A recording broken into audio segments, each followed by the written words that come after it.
मैं दिया, इसके लिए बहुत बहुत धन्यवाद। ऑनरेबल मेंबर श्री हनुमान बेनीवाल जी। सबसे पहले तो मैं आपको धन्यवाद दूंगा कि आपने आज संविधान अनुसूचित जनजातियां आदेश दूसरा संशोधन विधेयक 2022 पर जो चर्चा हो रही है उस पर मुझे बोलने का अवसर दिया। सौद महोदय, न्यायिक नियुक्तियों में आरक्षण वर्तमान में जिला न्यायपालिका उच्च और निम्न के लिए लागू है। इसमें अधीनस्थ अदालतों को मजबूत किया और विविधता का विस्तार हुआ, लेकिन वर्तमान में उच्च न्यायालय और सर्वोच्च न्यायालय के न्यायाधीशों की नियुक्ति में कोई आरक्षण की व्यवस्था नहीं है। उच्च न्यायालय के अधिवक्ताओं और जिला न्यायाधीशों को बिना किसी आरक्षण के उच्च न्यायालय में पदोन्नत किया जाता है। इसी तरह उच्च न्यायालय के न्यायाधीश और सर्वोच्च न्यायालय के अधिवक्ताओं को सर्वोच्च न्यायालय के न्यायाधीश के रूप में बिना किसी आरक्षण के पदोन्नत किया जाता है। यही कारण है कि आज भी पिछड़े वर्गों यानी SC, ST और OBC को लगता है कि संवैधानिक न्यायालयों की नीतियों और न्याय शास्त्र में उनकी आवाज़ अनसुनी रहती है। वे संवैधानिक न्यायालयों के न्यायाधीशों के बीच प्रत्युत्तर को हमारे लोकतांत्रिक संविधान के कामकाज को सबसे बड़ी विफलताओं में से एक मानते हैं। सभापति महोदय, उच्च न्यायालय और सर्वोच्च न्यायालय के न्यायाधीशों की नियुक्ति में SC, ST और OBC समुदाय के लिए आरक्षण की संरचनात्मक भेदभाव बहिष्कार से उत्पन्न होने वाले सामाजिक आशय के समुदायों की पर्याप्त प्रतिनिधित्व की कमी को दूर किया जा सकता है। वैधानिक न्यायालयों में पिछड़े वर्गों, अनुसूचित जातियों, अनुसूचित जनजातियों, धार्मिक अल्पसंख्यकों के समुदायों के लिए पर्याप्त प्रतिनिधित्व मिले, इसके लिए राष्ट्रीय न्यायिक आयोग का गठन के लिए एक नए कानून के अंतर्गत आरक्षण देकर पात्र उम्मीदवारों की उम्मीदवारी पर विचार किया जाए।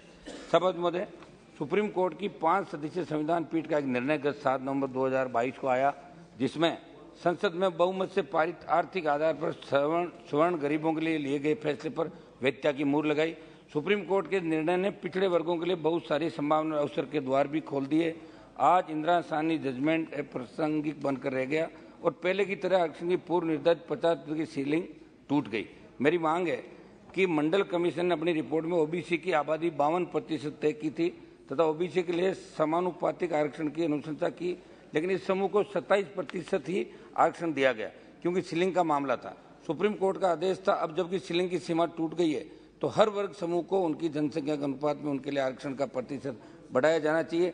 जाति जनगणना उचित और पारदर्शी तरीके से की जानी चाहिए ताकि सभी जातियों का वास्तविक आंकड़ा इकट्ठा हो सके। सब मतलब जिसकी जितनी संख्या भारी उसको उतनी हिस्सेदारी का फार्मूला सुनिश्चित हो सके। सुप्रीम कोर्ट के फैसले से पूरे देश में एक बात की आकांक्षा जगी है कि सीलिंग बढ़ाई जाए।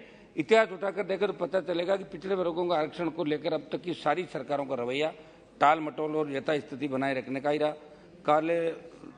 कालांतर से काल लेकर आयोग से भी मंडल आयोग की यात्रा को देखकर तो इनकी अनुशंसा के बाद भी कांग्रेस वर्षों कुंडली मारे बैठी रही।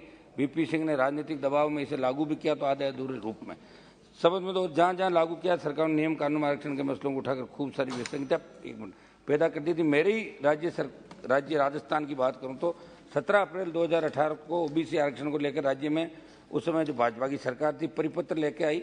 उसके बाद हॉरिजॉन्टल आरक्षण में कई प्रकार की विसंगति आई। OBC वर्ग के युवाओं को 40,000 नौकरियां उस परिपत्र की वजह से चली गई। सरकारों को ध्यान रखना चाहिए कि पिछड़े वर्गों के युवाओं की आकांक्षाओं पर कुठाराघात नहीं हो। एक मिनट मैं समाप्त कर रहा हूँ। एक छोटा ही है साहब, आप 2-5 मिनट सभी बोल रहे हैं। मेरे राज्य के विश्नोई समाज जो ग्रामीण एवं कृषक पृष्ठभूमि से संबंध रखते हैं और जाट समाज से अपना इतिहास साझा करते हैं, जब विश्नोई पंथ की स्थापना हुई उस समय सबसे ज्यादा 99% जाट नौजवान ही विश्नोई बने थे उस समय। इन्हें राजस्थान में तो OBC में शामिल कर लिया गया विश्नोई समाज को, लेकिन केंद्र में OBC में आरक्षण नहीं दिया गया। विश्नोई समुदाय की आस्था और विश्वास सभी वन्य जीवों की सुरक्षा है और एक प्रकार से जाटों के प्राकृतिक सहयोगी रहते हैं। ऐसे में इनका आरक्षण से वंचित रहना दुर्भाग्यपूर्ण है। इसी प्रकार राजस्थान में सिद्ध जाति को राज्य के केंद्रीय पिछड़ा वर्ग की सूची में शामिल करने की मांग काफी समय से की जा रही है। इसके लिए जाति एक मिनट समाप्त कर रहा हूं साहब, ये डिमांड कर लेता हूं पूरी आधा मिनट। जाति आवश्यक मानदंड पूर्ण करती है। सिद्ध जाति भी राजस्थान में जाट समाज से निकली हुई जाति है। इसी प्रकार कामखानी मुसलमानों को राजस्थान में तो OBC वर्ग में शामिल करेगा परंतु उन्हें केंद्रीय OBC कोटे में अभी तक नहीं लिया गया।